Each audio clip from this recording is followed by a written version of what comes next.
सास का कायाकल्प। राधा को अपनी सास से बहुत प्यार था। मम्मी जी, आपकी साड़ी कितनी प्यारी लग रही है। काश मैं भी आपके जैसी साड़ी पहन पाती। अरे बेटा, हमारे जमाने में तो साड़ी ही चलती थी। तू क्या करेगी साड़ी पहनकर?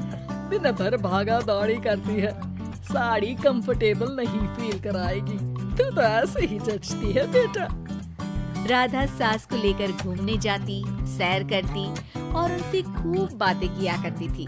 एक दिन, अरे राधा और माँ सुनो, अब हम लोगों को बम्बई चलना पड़ेगा। मेरी नई नौकरी वहीं लगी है। अरे वाह माँ, कितना मजा आएगा ना। अरे नहीं नहीं, मैं नहीं जाऊंगी। बड़ा शहर, बड़े लोग, मेरा दिल नहीं लगेगा। अरे माँ, मैं हूँ ना आपके साथ। और सारा परिवार बड़े शहर में शिफ्ट हो जाता है। एक दिन, राधा, तू भी अब नौकरी में जाने लगी है। मैं तो बोर हो जाती हूँ। सोच रही हूँ आसपास की औरतों से दोस्ती कर लूं। हाँ हाँ माँ, और क्या, यहाँ की औरतें तो किटी पार्टी और बहुत सी फन लविंग एक्टिविटी करती हैं। तो बेटा 2-4 फन लविंग से मुझे भी मिलवा देना।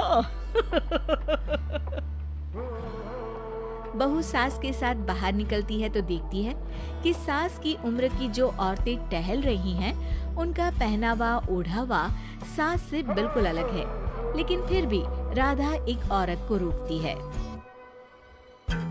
Hello aunty, how are you? Oh great darling. Aunty, हम लोग यहाँ नए शिफ्ट हुए हैं। ये मेरी मम्मी है।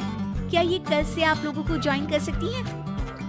वो औरत सास की तरफ बड़ी ही अजीब नजरों से देखती है, फिर कहती है, अब ठीक है, ऐसे भेज देना। सास समझ जाती है कि उस औरत को वो ठीक नहीं लगी, लेकिन फिर भी वो कुछ नहीं बोलती। अगले दिन, अरे माँ, अच्छी सी साड़ी पहनकर तैयार होकर जाइए।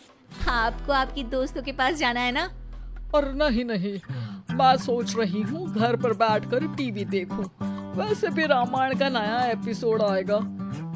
नहीं माँ, आप जाओ ना, लोगों से मिलो, बात करो, अच्छा लगेगा। ना चाहते हुए भी सास उन लोगों के पास जाती है, लेकिन सभी सास से बुरा व्यवहार करते हैं। सास मुंह लटकाकर घर आ जाती है। बहू समझ जाती है कि सास को कुछ हुआ है। वो रोज सास को पार्क में भेजती, लेकिन सास रोज मुंह लटकाकर वापस आ जाती।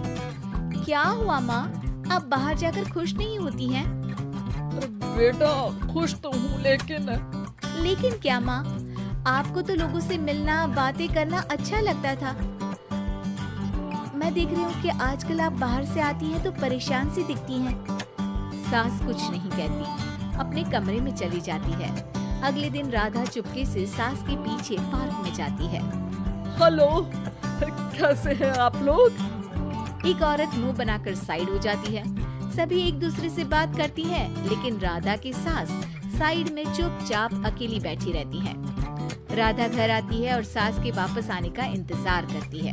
सास मुंह लटकाकर घर आती है। अरे मम्मी जी, तब से इंतजार कर रही हूँ, जल्दी तैयार हो जाइए, मार्केट जाना है। राधा सास को लेकर बाजार जाती है और उन्हें कुछ मॉडर्न कपड़े दिलाती है। अगले दिन सास उन कपड़ों को पहनकर पार्क में जाती है। Oh my God, you are looking gorgeous. Beautiful top. कहाँ से लिया? Hey, मेरे घर में कल किटी है, तुम जरूर आना। अजीब औरतें हो तुम लोग। मैं रोज आती थी, तब तो तुम लोग सीधे मुंह बात भी नहीं करती थी। आज इन कपड़ों को देखकर तुम मुझे घर बुला रही हो। लेकिन सुनो, अब मुझे तुम लोगों से कोई बात नहीं करनी और ना ही दोस्ती करनी है। अरे तुम तो बुरा मान गई। वैसे दोस्ती नहीं करनी थी तो ये कायाकल्प क्यों किया? ये मेरी बहू ने किया है। मैं यहाँ सिर्फ ये देखने के लिए आई थी कि तुमको मुझसे समस्या है या मेरे कपड़ों से। कपड़े तो बदले जा सकते हैं। अच्छा चलो, जो भी हो, अब हम लोग तुम्हें अपने साथ रखने को तैयार हैं। लेकिन अब मुझे तुम लोग नहीं पसंद। ये बोलकर राधा की सास वहाँ से चली जाती है। वाह माँ जी, आज तो आपका चेहरा खिला खिला सा लग रहा है। लगता है आपकी सहेलियों ने आपको अपना लिया। हाँ, वो तो अपनाना ही था। दिखावे वाली जो है वो, मेरे कपड़े बदलते ही उनका दिल बदल गया।